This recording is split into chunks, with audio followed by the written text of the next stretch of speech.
Welcome to Panorama, live from NTA Maiduguri Zonal Center. World Health Organization, WHO's declaration of monkeypox as a global health emergency, echoed by the Africa Center for Disease Control and Prevention, ACDC, has sent a start warning to nations worldwide.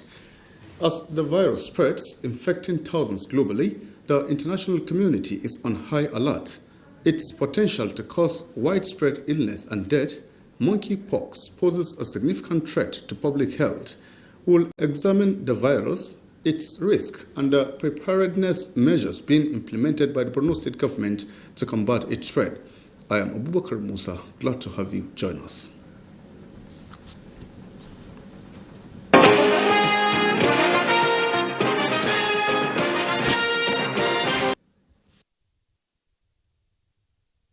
President Bola Tinubu has issued a directive to reduce the size of Nigeria's official delegation to the forthcoming United Nations General Assembly UNGA meetings in New York, United States. The directive was disclosed by Chief of Staff of the President, Honorable Femi Gbajabiamila, on Saturday in Abuja during a one-day retreat organized by the State House Management for heads of government agencies under its supervision. Addressing participants at the retreat, the Chief of Staff said the decision to streamline Nigeria's delegation to the 79th session of UNGA in September is part of the administration's commitment to ensure prudent management of resources and reduce the cost of governance, highlighting the need for the State House and agencies under its supervision to ensure that its functions are guided by statuses, regulations, policy decisions, and presidential directives. Honorable Gbajabiamila hinted at upcoming policy announcements aimed at ensuring efficient service delivery in government operations. Chief of Staff urged heads of agencies at the retreat to comply strictly, adding that the President is listening to the concerns of Nigerians and is committed to addressing them diligently. The retreat, Honorable Gbajabiamila noted that it will facilitate collaboration and coordination among government agencies, particularly those under the direct supervision of the State House. He said the retreat would be a continuous exercise as governance is an evolving process that requires regular adjustments. The Chief of Staff also urged the State House Management and Chief Executives of agencies under its supervision to lead by example by ensuring compliance with statuses, laws, regulations, various policies designed to enhance governance. The theme of the one-day retreat was strengthening institutional mechanism for effective delivery. Away from that now, federal government is deploying 51 solar mini-grids to communities across the country this year as part of interventions to increase access to electricity. Joshua Ito reports that 5 communities in Abuja are among the beneficiaries. Defying the deplorable road, Rural Electrification Agency is reaching out to communities in the hinterlands, providing them with electricity to boost the rural economy. Rafin Zurfi in Gwagwalada Area Council of the FCT is the latest beneficiary of the federal government's solar project, and the community is excited as the facility is inaugurated. We are expanding more and more so that we enjoy the light. We live for long without having light. A 40 kilowatts hybrid solar system with 3.5 kilometers of distribution network across the community is expected to provide affordable and reliable electricity. What you should expect is a reasonable tariff for the community to be able to afford it and gradually grow their business. The batteries of this project, the panels, it is built to last for the next 10 years. We don't envisage any major problem. 50 kilowatts PV, 144 kilowatt hour battery storage, and 50 kilowatts inverter system with metering infrastructure in place for payment of electricity. The work being done in rural community by the REA further shows that the federal government of Nigeria is keen on leaving no one behind in the delivery of its developmental projects. More communities in the FCT are to benefit from the solar mini-grid project this year as federal government taxed them to take ownership of the project against vandals. Joshua Ojito, NTA News. The Inspector General of Police, Kayode Egbetokun, has condemned the kidnapping of 20 medical students in Otukpo, Benue State, while en route to the annual convention of the Federation of Catholic Medical and Dental Students in Enugu. A statement by the Force Public Relations Officer Olumuyiwa Adejobi notes that the IGP orders the immediate deployment of personnel, technical resources to augment the manpower of the Benue State Command and ensure swift rescue of the students. Meanwhile, the IGP has reiterated the commitment of the force to leave no stone unturned in the pursuit of the perpetrators and others alike, as the NPF is determined to sustain the fight against crime and criminality, most especially kidnapping of Nigerians. The IGP equally appeals to the general public to provide useful information and actionable intelligence that will aid the ongoing investigation and the rescue operation. Individuals with relevant details are encouraged to contact the nearest police station or the state's command control center. Many houses and farmlands have been submerged by flood in Gumi local government area of Zamfara state, destroying lots of valuables. Hundreds of households are displaced by the disaster as the victims struggle to resettle. Jamilu Ibrahim completes the story. The flood, which occurred as a result of a heavy downpour that lasted for more than 48 hours, submerged many houses and farmlands across Gumi town, headquarters of Gumi local government area of Zamfara state, and some neighboring communities. Though the exact number of houses and farmlands affected by the disaster is yet to be ascertained, many residents describe the flood as the most devastating in recent years. Hundreds of the displaced persons are now taking shelter in the least affected neighborhood and communities. The victims continue to count their losses as they appeal for urgent intervention to cushion the effect of the disaster. I have lost my house and all other valuables therein, including the foodstuffs, to the flood. We are appealing to the state and the federal governments to urgently come to our aid. It has almost destroyed all the farmlands in this area. As of the time of filing this report, good Samaritans were sighted busy trying to help some victims, especially women and children, out of the flooded areas. Meanwhile, Zamfara State Governor Dauda Lawal has in a statement sympathized with the people of Gumi Emirate over the tragedy. He also directed the Zamfara State Emergency Management Agency to immediately assess the situation for urgent intervention to the victims. In Gusau, Jamilu Ibrahim, NTA News. This is Panorama on the Nigerian Television Authority. Let's take a break here. We have more reports for you shortly. Joining us, this is Panorama on the Nigerian Television Authority. Let's move on. As the World Health Organization declares monkeypox a global health emergency, understanding the disease impact is more crucial than ever by developing effective strategies to mitigate its effect and prevent future outbreaks. Pauline Kujevana provides an update on the current situation in Maiduguri.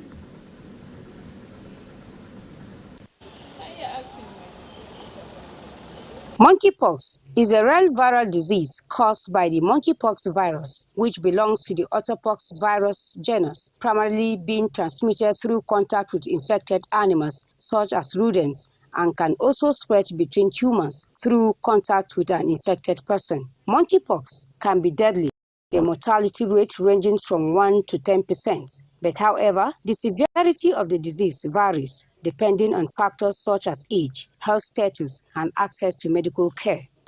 Monkeypox is a viral zoonotic disease that spreads from animals to humans and between humans through close contacts. The question now is, how many people are aware of this disease and preventive measures to stay safe? I don't know the mode of transmission. I don't know much about the disease. I've heard that there is something like monkeypox, but quite sure I have never even seen it before. Monkeypox. I don't know the monkeypox. What about your friend? Do you know what monkeypox is? No. Director Disease Control and Public Health from the Ministry of Health sheds more light on the disease and preventive measures. People will present with body rashes, almost generalized from the face downward, with accumulation of pus, that is pustule, body rashes. Then will come with fever, Also, then there is lymph node enlargement. If we educate them, we create awareness. If they know the disease, its signs and symptoms, and mode of transmission, it will help us to prevent the disease. According to the experts, monkeypox is a serious disease. Hence, citizens are urged to remain vigilant, report any suspicious cases, and follow preventive measures against the risk of transmission. In Maiduguri, Pauline Kujevana, NTA News. Thanks a lot, Pauline. Monkeypox disease has been declared a public health emergency of international concern, highlighting the urgent need for attention at all levels to contain the spread of the virus. With me to discuss this and the preparedness of the Borno State now to combat it is the Commissioner of Health and Human Services, Professor Baba Malim Gana. So it's actually a pleasure to have you in our studio this afternoon in Panaroma. Thank you very much and good afternoon, your viewers. And thank you for inviting me. All right, good afternoon to you too. Okay, Honorable Commissioner, let's start by knowing more about monkeypox disease, and we would like you to confirm to us if there's an outbreak in Borno State. Thank you very much indeed. As the name connotes, monkeypox disease, the virus that causes it was first isolated in monkeys in the laboratory in Denmark in 1958. And by 1970, first case of isolation of the virus was done in Congo, in the Democratic Republic of Congo. And by 2022, we have seen an epidemic in the world, and therefore, which actually spread to about 170 countries, and that makes it very important. This virus, there is reservoir, which is normally animals, rodents, such as rats, such as squirrels and monkeys that will have this virus, and our interactions with animals will lead to such a disease. This is called zoonosis, and is a known problem in science, in medicine, where animals, if we don't take care, will spread that disease. All kinds of animals? Yes, or it do you affects. Have a specific... For monkeypox, I have mentioned the rats, the squirrels, that the monkeys that have this. But however, you know, this virus, in terms of how it causes disease, can be classed into two types, clinically speaking. One is the African type, where, you know, are seen in Central African countries, but now recently, with the declaration by WHO, it's actually spread to East Africa. Rwanda, Burundi, Uganda, Kenya are all now affected. The West African variety is less virulent comparatively, affects Nigeria, Ghana, Sierra Leone, Gabon, Gambia, etc., etc. And this, what is more important and why WHO declared this as a public health emergency of international concerns is the fact that this particular type, which is called clade 1b, is known to spread very fast. And furthermore, it also spreads through sexual, you know, contacts. And therefore, it's of very significant importance. Already, the African Center of Disease Control has said about 18,000 Africans have been affected by this disease, and about 547 people have already died. But coming to Nigeria, the Nigerian Center for Disease Control has declared there are 39 cases reported confirmed in Nigeria, and out of these 39, 33 states are affected. This include Lagos, Akwa Ibom, Cross River State, Taraba, Adamawa, and FCT. I'm very pleased to say that so far it's not reached Borno State. Okay, it's actually good to hear that. Okay, now what measures has the Borno State government taken to prepare for and respond to a potential monkeypox outbreak, given, you know, the WHO's declaration of the disease as a global health emergency? Thank you very much for this important question. Prevention, we believe, is better and cheaper than cure. So as a result of this, we are prepared for such eventuality. We have an emergency, public health emergency operations center where all clinicians, including our partners, have been briefed on this Mpox disease, and everybody is aware of it. And we have also informed and advised all our clinicians in the respective healthcare institutions, be it primary healthcare centers or secondary healthcare facilities, about the Mpox disease.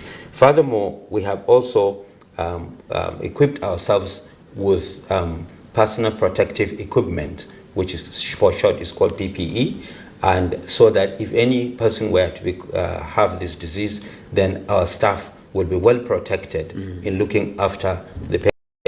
And I'm glad to say that the NCDC has said they have got 10,000 vaccines available for states that would require any vaccinations against this disease. Okay, sir, we would like to know, how is the state government collaborating with national and international health organizations, including traditional leaders and other stakeholders, to manage and control the monkeypox outbreak?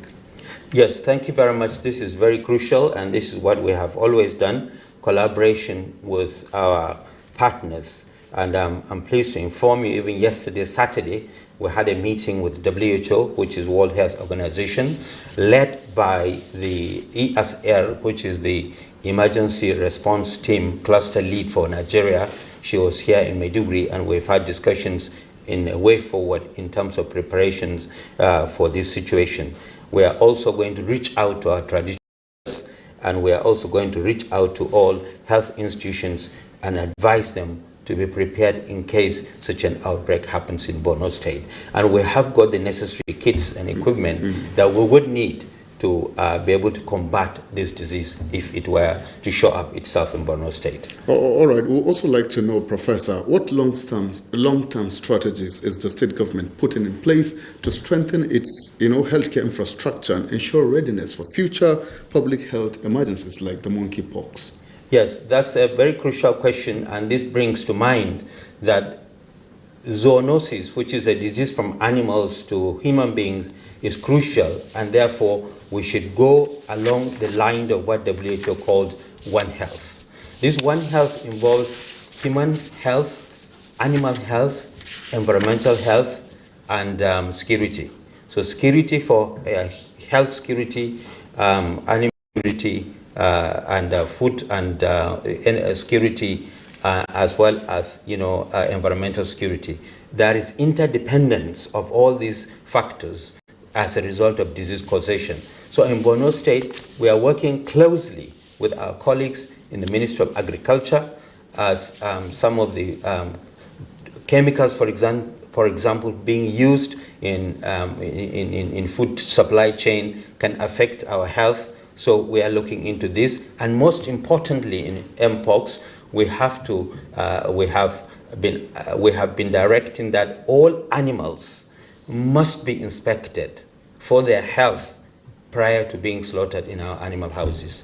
This is crucial. This has happened before. We know the scenario, but now we have to take it even more drastically, whereby our veterinarians in the slaughterhouses must diligently inspect animals to see that they are fit for human consumption before they are actually slaughtered. And furthermore, we want to advise your viewers that at this point in time, they should try and avoid bushmeat, because some of the animals we mentioned earlier on are the ones who carry the monkeypox or Mpox, and therefore they should avoid eating such animals. And also, we are determined that if any case were to happen in Borno State, we have surveillance pillar which can track all the cases and can be able to, treat them appropriately. I wish we could continue, but I'm sorry, we just have to leave it here for now because we're actually running out of time. Borno State Commissioner for Health and Human Services, Professor Babamalem Gana, there talking to us on what we need to know about the monkeypox disease, especially in terms of prevention and management. Thank you once again for being part of the program, and our best wishes to you. Thank you.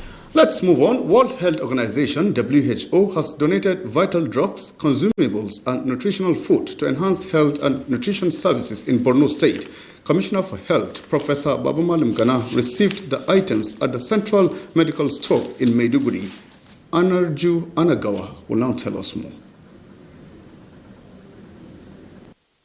The donations of drugs by the World Health Organization to Borno State government, valued at supporting 484,740 vulnerable individuals, particularly in security-compromised areas with limited access to health care. Commissioner of Health, Professor Baba Malam Gana, who received the items, expressed gratitude to WHO, highlighting their long-standing partnership and dedication to safeguarding the health and future of Borno State's children. Working together, neighboring states, so that as disease doesn't cross any boundary, we can be able to react to outbreaks of emergency rapidly.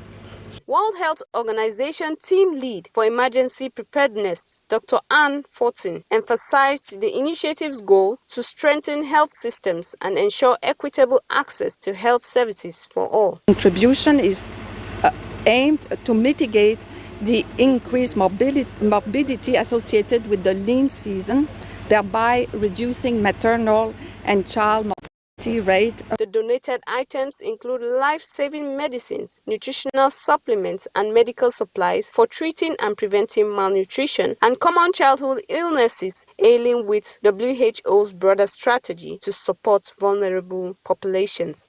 In Maiduguri, Anarju Anagawa, NTA News.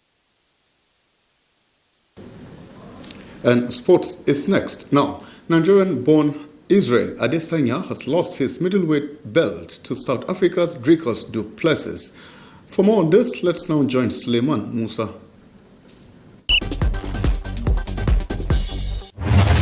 We begin with football. One of Nigeria's representatives at the 2024-2025 CAF Confederations Cup, El Kanemi Warriors, left Italy to snatch a draw in their preliminary round first leg encounter with Zaji FC after trailing behind at halftime via Blaise Saladi's 30th-minute opener.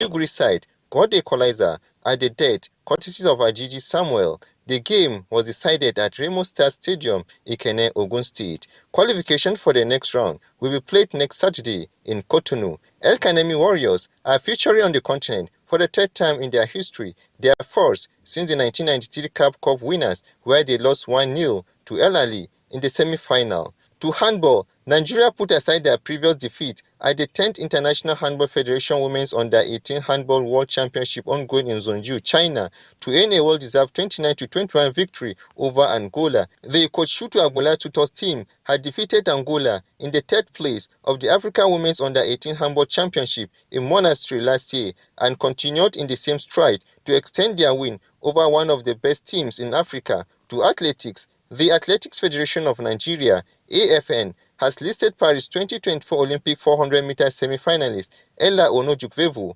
long jump finalist Prestina Ochonogu, Commonwealth Youth Games 100-meter silver medalist Justina Onakpo-Beyan, and Israel Sunday for the World Under-20 Championships slated for Lima, Peru. It will be run from August 27 to 31st. The 18-man Nigeria team was released on Friday by World Athletics. It has 8 men and 10 women competing in 8 events: 100, 200, and 400 meters, 400-meter hurdles, 800-meter, the 4x100 and 4x400 relays, as well as 2 field events, the long jump and high jump. Still on athletics, Kelly Hawkinson has set her sights on breaking the 800-meter women's world record, which has stood for more than 4 decades. The 22-year-old won gold over the distance at the Olympic Games in Paris and has now targeted one of the oldest track world records. Hawkinson's winning time in Paris was 1 minute 58.72 seconds, but her confidence has soared since clocking 1 minute 54.61 seconds in London in July. And finally, Nigeria's Idris Adesanya Sunday morning lost his middleweight fight against Dricus du Plessis of South Africa. The UFC middleweight champion solidified his belt with a 4th-round submission win over former champion Israel Adesanya at UFC 305, reversing a fight that was very much not going his way to notch his first title defense. With Sport Update, Suleiman Musa, NTA News. Been on Panorama today from NTA Maiduguri Zonal Network Center. From myself and the whole team is bye-bye and see you next time.